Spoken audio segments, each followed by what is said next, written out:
BC రిజర్వేషన్లపై హైకోర్టులో వాడి వేడి వాదనలు కొనసాగుతున్నాయి. తెలంగాణ హైకోర్టు తీర్పుపై సర్వత్రా ఉత్కంఠ నెలకొంది.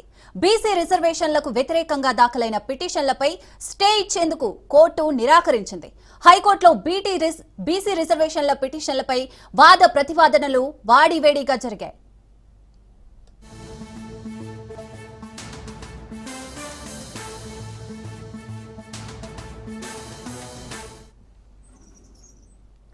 పిటిషనర్లు సుదీర్ఘంగా వాదించడంతో హైకోర్టు ఒక దశలో అసహనం వ్యక్తం చేసింది. ఇది ట్రయల్ స్టేజ్ కాదని సూచించింది.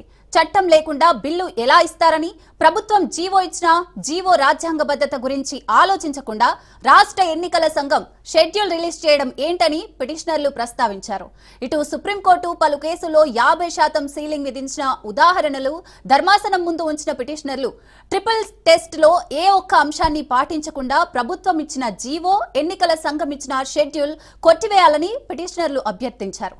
మరోవైపు ప్రభుత్వం తరపున వాదనలు వినిపించిన సింఘ్వి పిటిషనర్ల వాదనలో పసలేదన్నారు.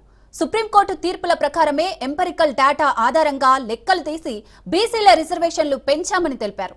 అన్నింటికి మించి జీవో చట్టబద్ధతను ప్రశ్నిస్తున్న పిటిషనర్లు దానికి మూలమైన అసెంబ్లీ ఆమోదించిన బిల్లును వ్యతిరేకించడం లేదని కోర్టు దృష్టికి తీసుకొచ్చారు.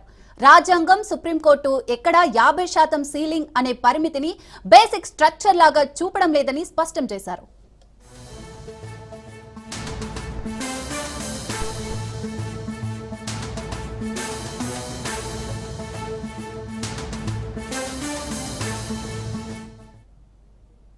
ఇరుపక్షాల వాద ప్రతివాదనలు విన్న హైకోర్టు చీఫ్ జస్టిస్ ధర్మాసనం ప్రభుత్వానికి పలు ప్రశ్నలు సంధించింది.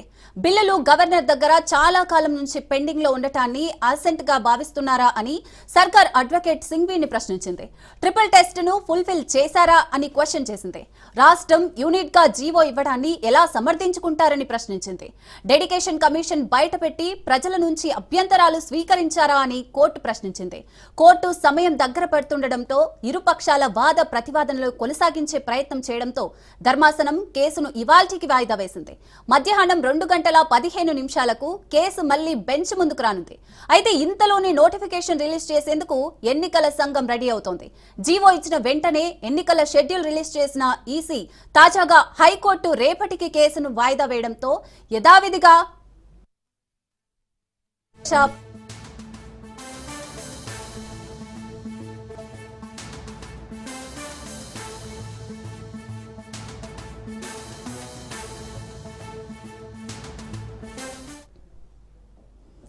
రైట్. ఇక బీసీ రిజర్వేషన్ల వాదనలు అయితే కొనసాగుతున్నాయి. దీనికి సంబంధించి మరిన్ని డీటెయిల్స్ హైకోర్టు ప్రాంగణం నుంచి రాజు అందిస్తారు. రాజు, వాదనలు ఏ విధంగా కొనసాగుతున్నాయి? ప్రభుత్వం అలాగే హైకోర్టు నుంచి ఎలాంటి స్పందన వస్తుంది? శ్రీసాగర్, హైకోర్టులో వాడివేడిగా వాదనలు కొనసాగుతా ఉన్నాయి. ప్రభుత్వం తరఫున advocate general AG Sudarshan Reddy ప్రభుత్వం తరఫున వాదిస్తా ఉన్నారు. ప్రభుత్వం తరఫున ఉన్నటువంటి అడ్వకేట్ ను హైకోర్టు కూడా ప్రశ్నిస్తా ఉంది. ఇప్పటికే ఏదైతే రాష్ట్ర అసెంబ్లీ ఆమోదించినటువంటి బిల్లులు ఏవైతే ఉన్నాయో వాటిని గవర్నర్ ఆమోదించలేదు. గవర్నర్ దాన్ని రాష్ట్రపతికి రెఫర్ చేయడం జరిగింది. సో మీరు ఏ విధంగా బిల్లు తీసుకొస్తారని చెప్పి కూడా ప్రభుత్వాన్ని ప్రశ్నించిన పరిస్థితి కనిపిస్తా ఉంది. అయితే దీనికి అడ్వకేట్ జనరల్ సమాధానం ఇస్తూ ఏవైతే గతంలో మనం తమిళనాడులో కూడా చూసాము, 6 నెలల పాటు కూడా గవర్నర్ ఎటు తేల్చలేదు.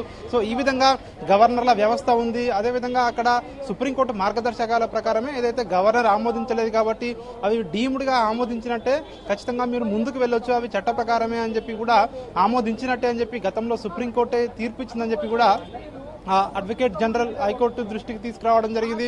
అదేవిధంగా ఎంపెరికల్ డేటా విషయానికి వచ్చినట్లయితే ట్రిపుల్ టెస్ట్ ఫాలో కాలేదని చెప్పేసి ఎవరైతే పిటిషనర్ తరపున న్యాయవాదులు వాదిస్తా ఉన్నారో దాంట్లో పసలేదని చెప్పి కూడా అడ్వకేట్ జనరల్ వాదించడం జరిగింది. దీనికి సంబంధించి ఏదైతే రాష్ట్రంలో డెడికేటెడ్ కమిషన్ వేసి బీసీల లెక్కలు తీయాలి సపరేట్ గా అని చెప్పేసి కూడా ఏదైతే తీర్మానం ఉందో ఆ తీర్మానాన్ని రాష్ట్ర క్యాబినెట్ ఆమోదం తెలియజేయడం జరిగింది. అదేవిధంగా అసెంబ్లీలో కూడా అన్ని పార్టీలు కూడా దీనికి ఆమోదం తెలపడం జరిగింది. ఒక్క పార్టీ కూడా దీనికి వ్యతిరేకించలేదు. అసెంబ్లీలో ఏకగ్రీవ తీర్మానం చేసి దాన్ని అసెంబ్లీలో తీర్మానం చేసిన తర్వాతనే రాష్ట్ర ప్రభుత్వం ముందుకు వెళ్ళిందని చెప్పి కూడా అదేవిధంగా రాష్ట్రంలో కులగణన చేసినప్పుడు 56.33% బీసీల జనాభా తేలింది.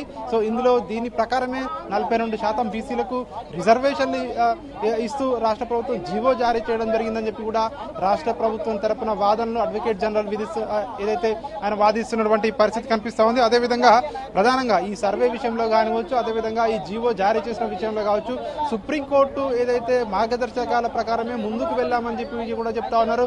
అదేవిధంగా పిటిషనర్ల తరపున న్యాయవాదులు ఎవరైతే వాదించారో సో ఇందిరా సహాయ కేసును వాళ్ళు గుర్తు చేస్తా ఉన్నారు. అందులో 50% రిజర్వేషన్లు మించరాదని చెప్పేసి కూడా ఒక తీర్పులో సుప్రీంకోర్టు తీర్పు చెప్పింది. కానీ రాజ్యాంగంలో ఎక్కడా కూడా 50% రిజర్వేషన్లు క్యాప్ అని చెప్పి ఎక్కడా అవి రాజ్యాంగంలో లేదు అని చెప్పి కూడా ఆ దృష్టిని కూడా కోర్టు దృష్టికి తీసుకురావడం జరిగింది. అదేవిధంగా దీనికి సంబంధించి రాష్ట్ర ప్రభుత్వ పరిధిలోని అంశం స్థానిక సంస్థల ఎన్నికలకు సంబంధించి కూడా ఇప్పటికే ఒకవైపు షెడ్యూల్ విడుదలైంది. ఈ రోజు నోటిఫికేషన్ కూడా విడుదల కావడం జరిగింది. దీనికి సంబంధించి ఇప్పటికే ఒక ప్రక్రియ అనేది మొదలైంది. మరొక వైపు రాజ్యాంగబద్ధంగానే చట్ట ప్రకారంగానే రాష్ట్ర ప్రభుత్వం బీసీల రిజర్వేషన్ల విషయంలో ముందుకు వెళ్తా ఉంది. ఖచ్చితంగా వీటిని ఆమోదించాలి ఖచ్చితంగా అని చెప్పి కూడా రాష్ట్ర ప్రభుత్వం తరపున వాదనలు అయితే వినిపిస్తున్నటువంటి పరిస్థితి కనిపిస్తా ఉంది. అదేవిధంగా ఒకవేళ ఈ బిల్లును రాష్ట్రపతికి పంపించారు గవర్నర్ కాబట్టి ఒకవేళ గవర్నర్ ఆమోదించి ఉంటే ఏం చేసేవారని చెప్పి కూడా ఏజీని హైకోర్టు ప్రశ్నించడం జరిగింది. దానికి ఏజీ సమాధానం ఇస్తూ ఒకవేళ రాష్ట్రపతి ఆమోదించి ఉంటే ఖచ్చితంగా రాష్ట్ర ప్రభుత్వం నోటిఫై చేసి ఉండేదని చెప్పి కూడా కోర్టు దృష్టికి తీసుకురావడం జరిగింది. సో లోపలైతే హైకోర్టులో వాడివేడిగా వాదనలు కొనసాగుతా ఉన్నాయి. ప్రభుత్వం తరపున ఏవైతే అడ్వకేట్ జనరల్ వాదిస్తా ఉన్నారో దీనికి సంబంధించి కర్ణాటక నుంచి ఇప్పటికే వచ్చినటువంటి అడ్వకేట్ జనరల్ రవివర్మ కూడా దీనికి సంబంధించి ప్రభుత్వం తరపున మరికాసేపట్లో ఆయన కూడా తన వాదనలు వినిపించబోతా ఉన్నారు. ఎట్టి పరిస్థితుల్లోనూ బీసీలకు 42% రిజర్వేషన్లు కల్పిస్తూ రాష్ట్ర ప్రభుత్వం ఏదైతే జీవో తీసుకురావడం జరిగిందో దానికి కట్టుబడే ప్రభుత్వం ఉంది. అవి కూడా చట్ట ప్రకారమే చేశామని చెప్పి కూడా దీనికి సంబంధించి రాష్ట్ర ప్రభుత్వం చెప్తున్నటువంటి పరిస్థితి కనిపిస్తా ఉంది. సో దీనికి సంబంధించి సుదీర్ఘంగా వాదనలు కొనసాగే అవకాశం కనిపిస్తా ఉంది. కొంతమంది బీసీ సంఘాలకు సంబంధించి నాయకులు ఇప్పటికే ఈ కేసులో అయ్యారు కాబట్టి వారి తరపున కూడా వాదనలు వారి అడ్వకేట్స్ తరపున వాదనలు వినే అవకాశం కనిపిస్తా ఉంది. ఈ అందరి వాదనలు విన్న తర్వాత హైకోర్టు ఎట్లాంటి తీర్పు వెలువరిస్తుంది అనేది ఒక ఉత్కంఠ అయితే కొనసాగుతా ఉంది. సిరిసాగర్ అయితే రాజు మనం చూస్తున్నాం సుదీర్ఘంగా వాదనలు అయితే కొనసాగుతున్నాయి నిన్నటి నుంచి కూడా. దీనికి సంబంధించి హైకోర్టు కొన్ని చురకలు అయితే అంటించారు ఆల్రెడీ. ఇప్పుడు ఈ రోజు ఇంకెంతసేపు ఈ వాదనలు కొనసాగే అవకాశం ఉందంటారు? ఎప్పుడు తీర్పు వచ్చే అవకాశం ఉంది? దీనికి సంబంధించి సుదీర్ఘంగా వాదనలు అయితే కొనసాగే అవకాశం కనిపిస్తా ఉంది. సాయంత్రం వరకు కూడా దీనికి సంబంధించి వాదనలు వాడివేడిగా కొనసాగే అవకాశం కనిపిస్తా ఉంది. ఎందుకంటే ఒకవైపు పిటిషనర్ల తరపున న్యాయవాదులు ఎవరైతే ఉన్నారో దీనికి సంబంధించి ఇప్పటికే ఒకవైపు నిన్న వాళ్ళు వాదించడం జరిగింది. మరొక వైపు దీనికి సంబంధించి ఏదైతే అడ్వకేట్ జనరల్ కూడా ఇప్పటికే ఇటు ప్రభుత్వం తరపున వాదనలు వినిపిస్తా ఉన్నారు. ఒకవైపు ఇప్పటికే రాష్ట్ర ఏదైతే హైకోర్టుకు సంబంధించి ప్రాంగణానికి బీసీ సంఘాలు పెద్ద ఎత్తున చేరుకోవడం జరిగింది. బీసీలకు అన్యాయం చేస్తే ఊరుకోబోము, ఖచ్చితంగా దీనికి సంబంధించి ఎంతవరకైనా మేము ముందుకు వెళ్తాము, రాబోయే రోజుల్లో సుప్రీంకోర్టు వరకైనా వెళ్తాము. ఒకవేళ మాకు అనుకూలంగా తీర్పు రాకపోతే ఖచ్చితంగా మాకు అనుకూలంగా తీర్పు వస్తుందని చెప్పి భావిస్తున్నామని చెప్పి కూడా చెప్తా ఉన్నారు. సో మనతో మాట్లాడేందుకు కొంతమంది బీసీ నాయకులు మనతో ఉన్నారు. సో వాళ్ళతో మాట్లాడే ప్రయత్నం చేద్దాం. సార్ చెప్పండి, సో ఎట్లా చూడొచ్చు ఈ కోర్టు తీర్పు ఎట్లా రాబోతుందని మీరు ఆశిస్తా ఉన్నారు? ఇప్పుడు నేనేమంటున్నా, కొందరు బీసీ వ్యతిరేక శక్తులు కొన్ని పార్టీలు కుట్రలతో ఈరోజు హైకోర్టును కావచ్చు సుప్రీంకోర్టును కావచ్చు అప్రోచ్ అయినా జరిగింది. అయితే ముఖ్యంగా ఈరోజు సామాజిక అసమానతలు రూపమాపడానికి కావచ్చు, సాంఘిక వివక్ష రూపమాపడానికి కావచ్చు, సామాజిక న్యాయం కోసము బీసీలకు రిజర్వేషన్లు అనేటివి అత్యవసరమని, జనాభా దామాష ప్రకారం రిజర్వేషన్లు కల్పించినప్పుడు మాత్రమే అణిచివేత నుంచి విముక్తి కాగలుగురని దశాబ్దాలుగా మా బీసీ సంఘాల పోరాటాల ఫలితంగానే ఈరోజు ప్రభుత్వం ముందుకొచ్చింది. అద్భుతంగా కులగణన చేసింది, 150 కోట్లు పెట్టింది. దాని తర్వాత 2 బిల్లులు, ఒకటేమో గవర్నర్ ద్వారా రాష్ట్రపతికి పంపించింది, అసెంబ్లీలో ఆమోదం చేసి గవర్నర్ ద్వారా పంపించింది. అలాంటి సందర్భంలో జీవో నంబర్ 9 ను విడుదల చేసింది. అయితే ఈ విడుదల కూడా రాష్ట్ర ప్రభుత్వంలో 243D6 మరియు 243T6 కు అనుగుణంగా రాష్ట్ర ప్రభుత్వం ఉన్న హక్కులను ఉపయోగించి, అంతేకాకుండా సుప్రీంకోర్టు ఏదైతే నిర్దేశించిందో దాని మూల సూత్రాలకు ట్రిపుల్ టెస్ట్ ఆధారంగానే ఈరోజు డెడికేషన్ కమిషన్ ను నియమించి, డెడికేషన్ కమిషన్ ఆధారంగా సాంకేతికంగా శాస్త్రీయంగా డేటా తీసుకొని చేశారు. అంతేకాదు ముఖ్యంగా ఏంటంటే ఈ రోజు ఖచ్చితంగా బీసీలకు న్యాయం జరుగుతుంది. ఎందుకంటే ఒక చట్టం రాజ్యాంగంలోని 243OB ప్రకారము నోటిఫికేషన్ విడుదలైన తరువాత ఏదైతే కోర్టులు కూడా జోక్యం చేసుకోవద్దని రాజ్యాంగంలో క్లియర్ గా మెన్షన్ చేసింది. అలాంటి సందర్భంలో ఈ రోజు నోటిఫికేషన్ వస్తుంది కాబట్టి కోర్టులు కూడా మధ్యంతర ఉత్తర్వులు కానీ లేకుంటే ఇన్వాల్వ్ అవడం అనేది జరగదు. ఖచ్చితంగా బీసీలకు న్యాయం జరుగుతుంది. ఖబర్దార్ ఎవరైతే దీని వెనుక ఎవరున్నా ఎంతటి వారున్నా రానున్న రోజులలో వాళ్లకు అంబేద్కర్ ఇచ్చిన ఓటుతోనే బుద్ధి చెబుదామని హెచ్చరిస్తా ఉన్నాను.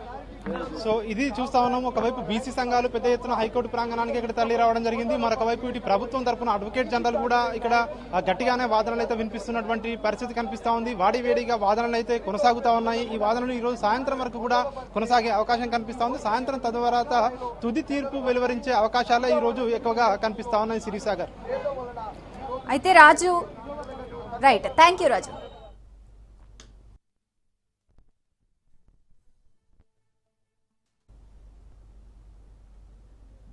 తెలంగాణలో స్థానిక సంస్థల ఎన్నికలపై గందరగోళం నెలకొంది. నామినేషన్లకు ఇవాల్టి నుంచి దాఖలవుతున్నా అసలు ఎన్నికలు జరుగుతాయా లేదా అన్న మీమాసంలో ఆశావాహులున్నారు. స్థానిక సంస్థల ఎన్నికలపై మొదటి నుంచి జరిగిన పరిణామాలను మా బ్యూరో చీఫ్ రాజిరెడ్డి కుశంకులంగా అందిస్తారు.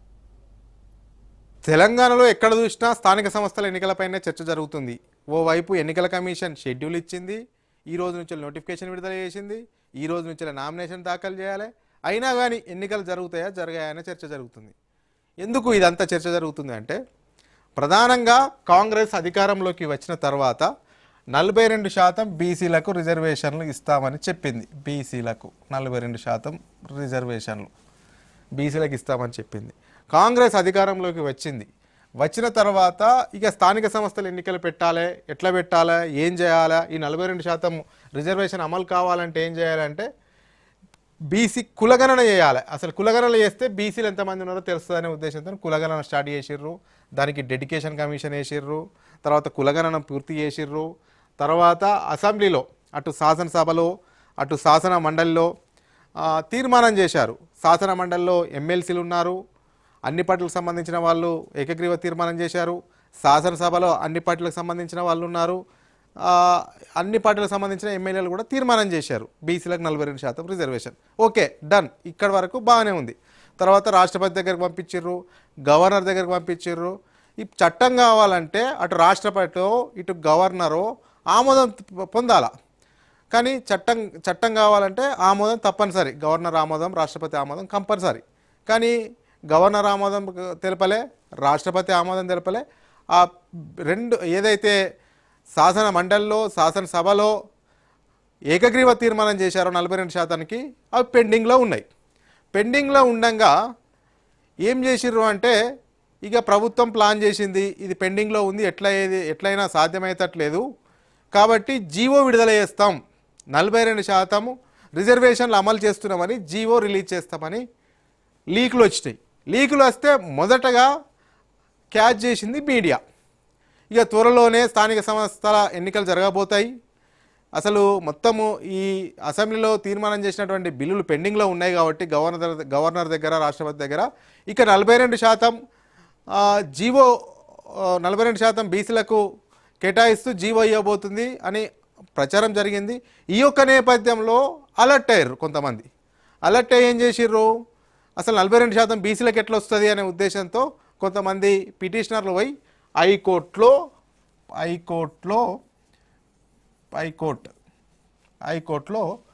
పిటిషన్ దాఖలు చేసిర్రు. దాఖలు చేసిన తర్వాత ఏమైంది, హైకోర్టు విచారణకు తీసుకున్న తర్వాత ఏమైంది, మీడియాలో చూసి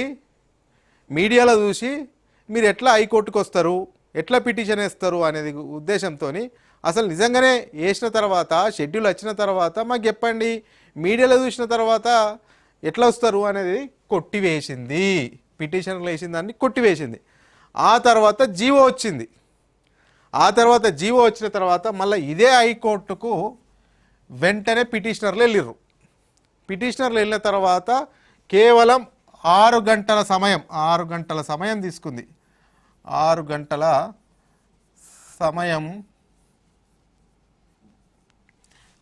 సమయం తీసుకొని వాదనలు వింది. లంచ్ మోషన్ వేసారు పిటిషనర్లు.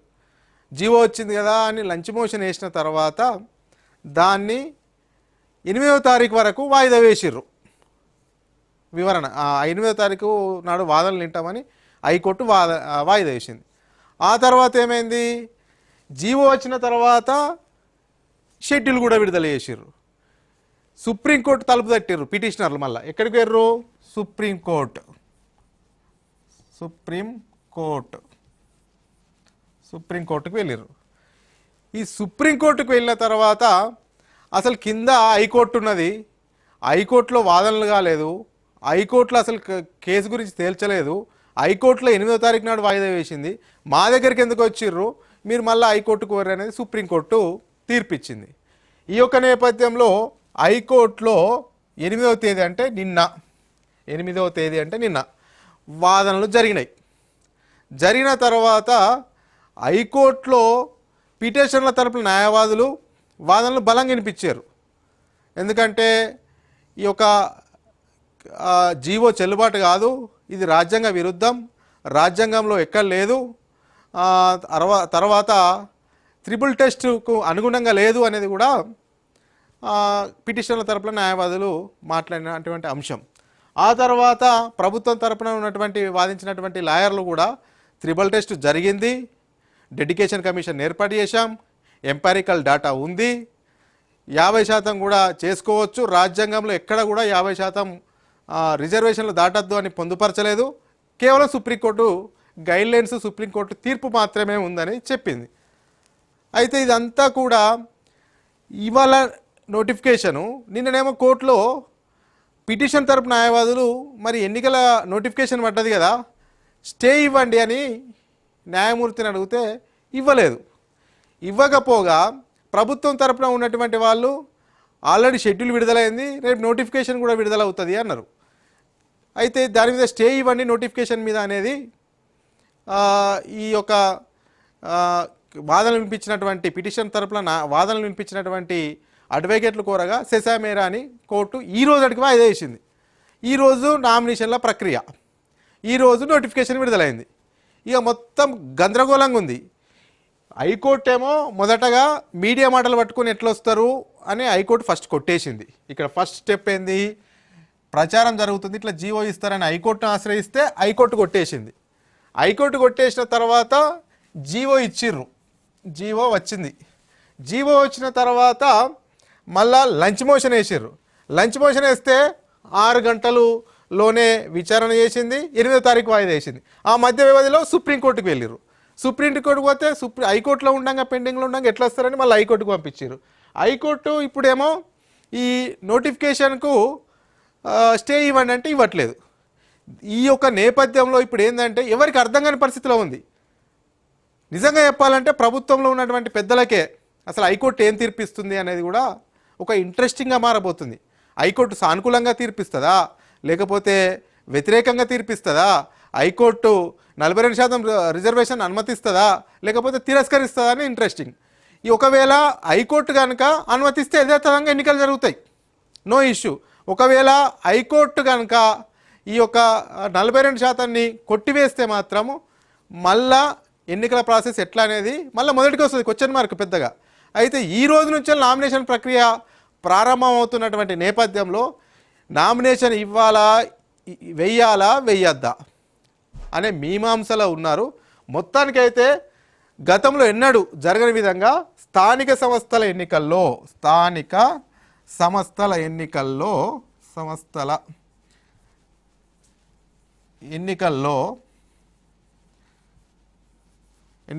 గందరగోళ వాతావరణం మొదటిసారి ఉందని చెప్పుకోవచ్చు. మరి ఈరోజే హైకోర్టు తీర్పు రాబోతుంది. మరి ఆ తీర్పులో ప్రభుత్వానికి అంటే 42% జీవో నెంబర్ 9కి అనుకూలంగా తీర్పిస్తుందా లేకపోతే వ్యతిరేకంగా తీర్పిస్తుందా, దాన్ని బట్టే స్థానిక సంస్థల ఎన్నికల బౌద్ధల్యం ఆధారపడి ఉందని చెప్పుకోవచ్చు. ముఖ్యంగా వ్యతిరేకంగా ఇస్తే మాత్రం మళ్ళీ ఈ నోటిఫికేషన్లు ఈ నామినేషన్లు అన్నీ కూడా దాదాపు క్యాన్సిల్ అయిపోతాయి. ఎందుకంటే 42% చెల్లుబాటు కాదన్నప్పుడు ఇప్పుడు ఇచ్చినటువంటి నోటిఫికేషన్ ప్రకారం ఎవరు కూడా నామినేషన్ వేయలేరు. రిజర్వేషన్లు అన్నీ మారవలసి వస్తాయి, రిజర్వేషన్లు 42% మారవలసి వస్తాయి. ఎందుకంటే 50% కట్ ఆఫ్ సుప్రీంకోర్టు గైడ్లైన్స్ ప్రకారం. 17% ఎక్కువ ఉన్నాయి, 67% అయిపోయినాయి. ఇప్పుడు ఆ 17 తగ్గాలి, 17 తగ్గితే బీసీలకు 25 రావాలి, ఆ 25 వస్తేనే చెల్లుబాటు అవుతుంది, లేకపోతే లేదు. అంటే ఇప్పుడు గందరగోళ పరిస్థితిలో ఉన్నారు. ఈ యొక్క 42%కు హైకోర్టు కనుక గ్రీన్ సిగ్నల్ ఇస్తే యథావిధిగా ఎన్నికలు జరుగుతాయి.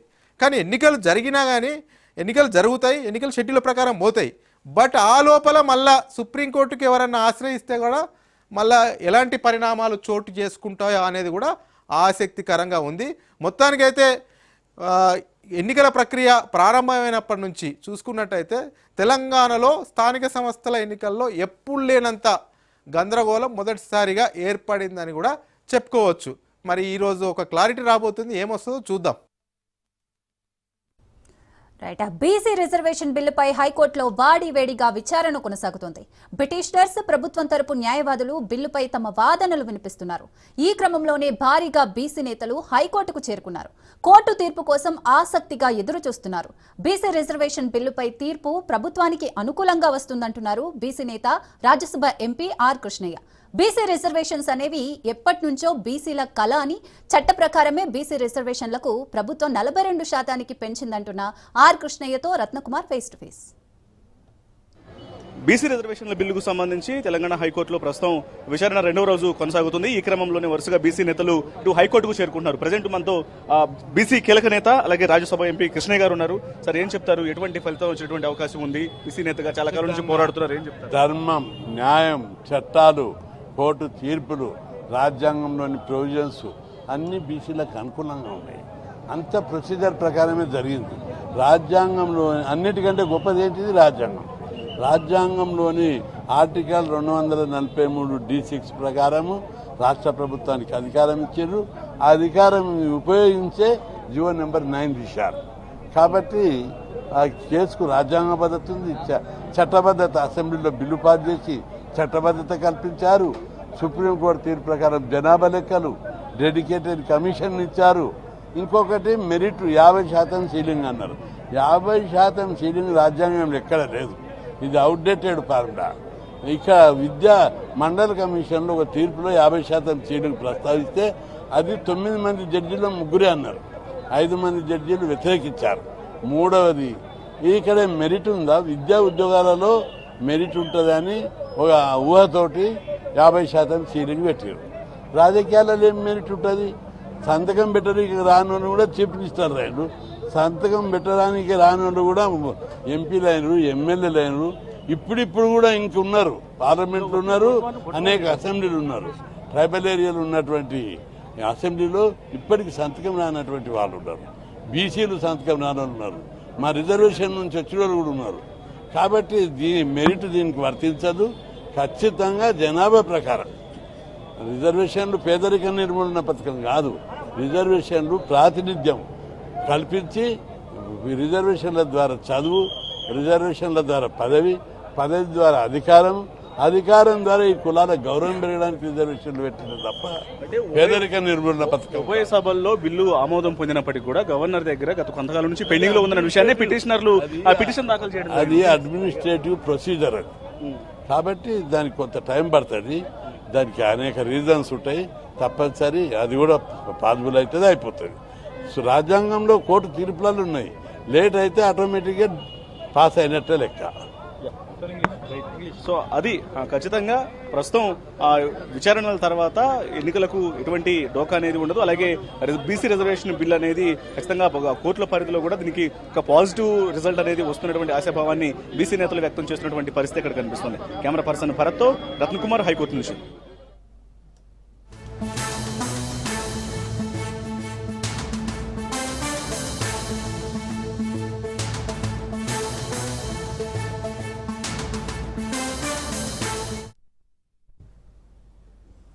రైట్. బ్రేకింగ్ చూస్తున్నాం. హైకోర్టులో వాదనలు బీసీ రిజర్వేషన్లపై ఇంకా కొనసాగుతూనే ఉన్నాయి. త్వరగా వాదనలు పూర్తి చేయాలన్న హైకోర్టు మధ్యంతర ఉత్తర్వులు ఇవ్వాల్సి వస్తుందని హెచ్చరించినట్లుగా తెలుస్తోంది. హైకోర్టు తీర్పుపై సర్వత్రా ఉత్కంఠ అయితే నెలకొంది.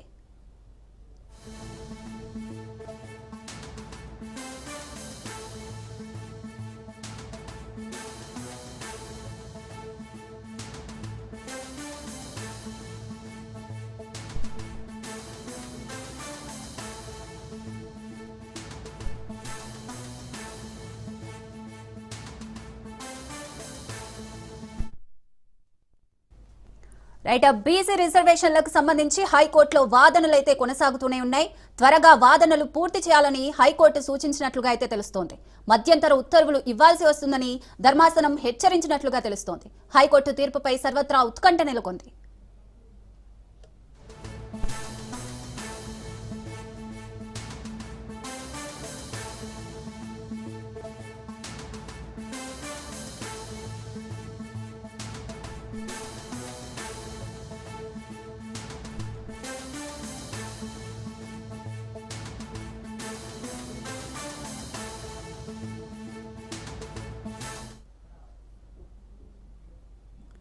రైట్, హైకోర్టులో వాదనలు కొనసాగుతున్నాయి. అయితే అసహనం వ్యక్తం చేసిన హైకోర్టు త్వరగా వాదనలు పూర్తి చేయాలని సూచించింది. మధ్యంతర ఉత్తర్వులు ఇవ్వాల్సి వస్తుందని హెచ్చరించినట్లుగా తెలుస్తోంది. హైకోర్టు తీర్పుపై సర్వత్రా ఉత్కంఠ నెలకొంది.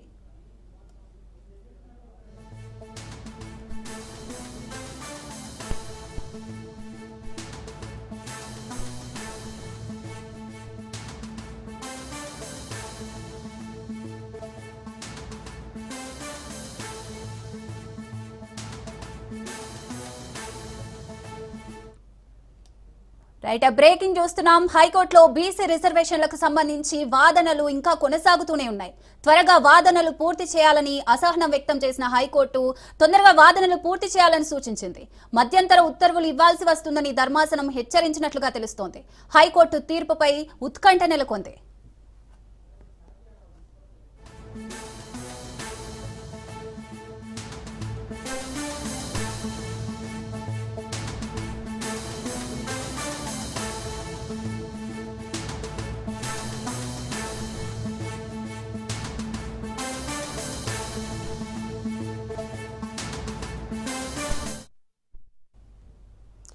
బీసీ రిజర్వేషన్లకు సంబంధించి హైకోర్టులో వాదనలు కొనసాగుతూనే ఉన్నాయి. సుదీర్ఘ వాదనల నేపథ్యంలో వాదనలు త్వరగా పూర్తి చేయాలని హైకోర్టు సూచించినట్లుగా అయితే తెలుస్తోంది.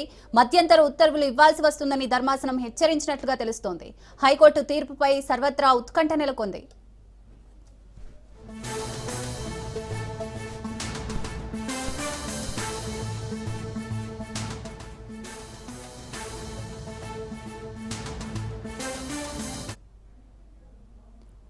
రైట్, బీసీ రిజర్వేషన్లకు సంబంధించి వాదనలు అయితే కొనసాగుతున్నాయి. హైకోర్టు ప్రాంగణం నుంచి రత్నకుమార్ మరిన్ని డీటెయిల్స్ అందిస్తారు. రత్నకుమార్.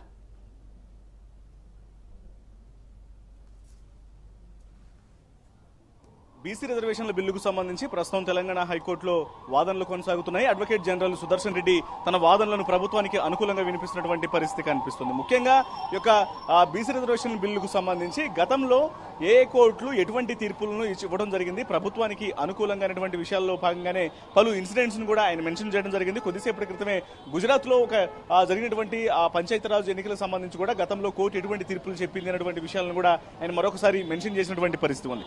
కేవలం యొక్క విషయం మాత్రమే కాదు, అనేక వ్యవహారాలను, ఎందుకంటే నిన్న కోర్టు గవర్నర్ దగ్గర బిల్లు పెండింగ్ లో ఉన్నటువంటి విషయాన్ని నోటిఫై చేశారా అనేటువంటి విషయాలకు సంబంధించి కూడా ప్రశ్నలు అడిగినటువంటి పరిస్థితుల్లోనే వాటన్నిటికీ సంబంధించి కూడా ఇప్పుడు నేడు ఆయన సమాధానం ఇవ్వడం జరుగుతుంది.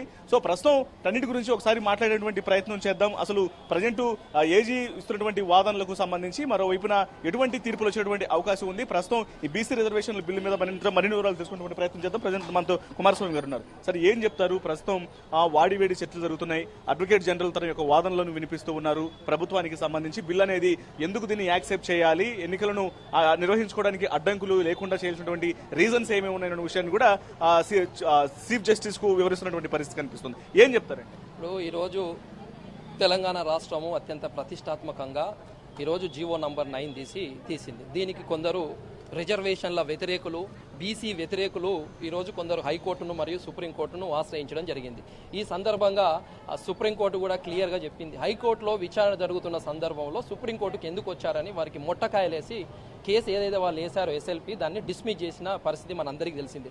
అలాంటి సందర్భంలో ఈ రాష్ట్రంలో హైకోర్టును కూడా కొందరు ఆశ్రయించారు. సరే, ఆశ్రయించడం వారికి చట్టంలో ఉన్న హక్క. ఏదైనా బీసీల కడుపు కొట్టడం, బీసీల నోటికాడి బుక్క తీయడం అనేది చాలా నేరమని ఎందుకంటున్నానంటే, నిన్న వాదనలు కూడా విన్న తర్వాత కూడా అభిషేక్ సంఘవి గారు కూడా చాలా డీప్గా అన్ని విశ్లేషణ చేసి ఈరోజు నిన్న అంతా చేశారు. సరే, ఇంకో కొన్ని అంశాలు కూడా చీఫ్ జస్టిస్ గారు కొన్ని అంశాలు కూడా తెర ముందుకు తీసుకొచ్చాడు. వాటన్నిటికి కూడా ఈరోజు చర్చ జరుగుతూ ఉంది. అయితే ముఖ్యంగా ఈరోజు రాష్ట్ర ప్రభుత్వము ముఖ్యంగా జనాభా కులగణన చేసింది. కులగణన అనేది ఈరోజు ఒక 150 కోట్లు పెట్టి, అంతేకాకుండా ముఖ్యంగా ఏదైతే సుప్రీంకోర్టు ఉందైతే దాని యొక్క నిర్దిష్టమైన మూల సూత్రాలకు అనుగుణంగా ఒక డెడికేషన్ కమిషన్ వేయాలని ఉంది. మొదట్లో ఏంటంటే బీసీ కమిషన్ వేయాలని వాళ్ళు ప్లాన్ చేశారు. కానీ మనకి ఎందుకంటే సుప్రీంకోర్టులో ఉంది కాబట్టి ఖచ్చితంగా డెడికేషన్ కమిషన్ కూడా ప్రత్యేకంగా భూసాని కమిషన్ కూడా నియమించింది. డెడికేషన్ కమిషన్ ద్వారా సాంకేతికంగా శాస్త్రీయంగా డేటా మొత్తం కలెక్ట్ చేసింది. చేసింది.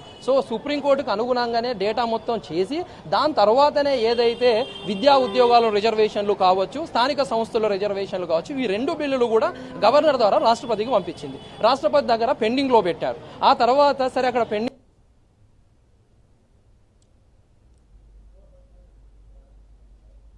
అన్ని పార్టీల మద్దతుని మళ్ళీ స్థానిక సంస్థల్లో రిజర్వేషన్ 42 పెడుతూ మళ్ళీ రిజర్వేషన్ ఆమోదం చేసి గవర్నర్ గారు గవర్నర్ దగ్గర కూడా పెండింగ్ పెట్టి ఇలా పెండింగ్ పెడుతున్న సందర్భంలో రాష్ట్ర ప్రభుత్వానికి కూడా కొన్ని హక్కులు ఉంటాయి. 243D6 కావచ్చు, 243T6 కూడా ఒకవేళ రైట్, థ్యాంక్ యూ రత్నకుమార్.